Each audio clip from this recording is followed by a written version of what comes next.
আসসালামু আলাইকুম ওরহমতুল্লাহ। প্রিয় দর্শক, আপনি কি জানেন আমাদের জীবনের শেষ মুহূর্তটি কেমন হবে? আমরা সবাই জানি মৃত্যু নিশ্চিত, কিন্তু মৃত্যুর ঠিক আগ মুহূর্তে মানুষের চোখের সামনে এমন কিছু দৃশ্য ভেসে ওঠে যা সারা জীবন আমাদের কাছে গোপন ছিল। যখন মালাকুল মাউত বা আজরাইল আলাইহিস সালাম আমাদের সামনে এসে দাঁড়াবেন, তখন আমাদের চোখের পর্দা সরিয়ে দেওয়া হবে। এই সেই মুহূর্ত যখন একজন অবিশ্বাসীও বিশ্বাস করতে বাধ্য হয়। কিন্তু তখন কি আর বিশ্বাস করে কোনো লাভ হয়? পবিত্র কোরআনে আল্লাহ তাআলা এই মুহূর্তটির কথা খুব ভয়াবহভাবে বর্ণনা করেছেন। মৃত্যুর ঠিক আগ মুহূর্তে যখন রূহ বা আত্মা গলার কাছে চলে আসে, তখন মানুষ এমন সব সত্য দেখতে পায় যা সে পৃথিবীতে থাকতে অস্বীকার করত বা অবহেলা করত।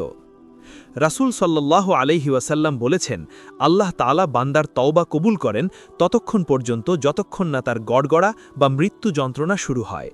অর্থাৎ মৃত্যুর ফেরেশতাকে দেখার আগ পর্যন্ত ফিরে আসার সুযোগ থাকে। কিন্তু যখনই চোখের সামনে থেকে অদৃশ্য জগৎ বা গায়েবের পর্দা সরে যায়, তখন আর তওবা কবুল হয় না। ইতিহাসের সবচেয়ে বড় অহংকারী শাসক ফিরাউনের কথা চিন্তা করুন, যে নিজেকে খোদা দাবি করেছিল।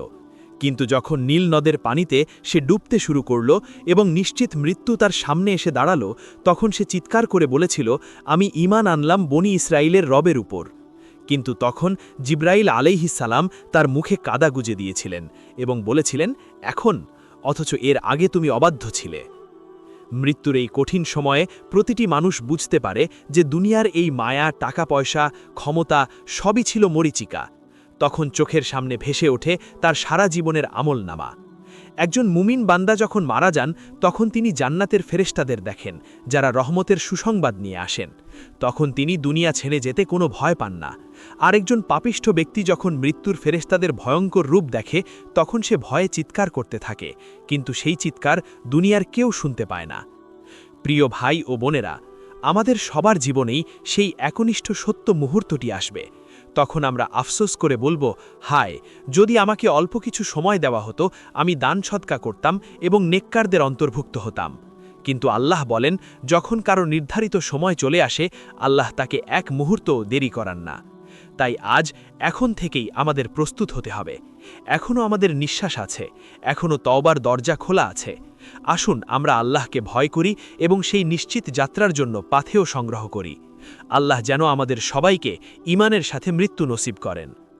রব্বানা ফাগফির লানা যুনুবানা ওয়া কাফফির আন্না সাইয়্যাতিনা ওয়া তাওয়াফফানা মাআল আবরার। ভিডিওটি ভালো লাগলে লাইক দিন এবং শেয়ার করে অন্যকে সতর্ক করুন। ইনশাআল্লাহ দেখা হবে আগামী ভিডিওতে। আসসালামু আলাইকুম ওয়া রাহমাতুল্লাহ।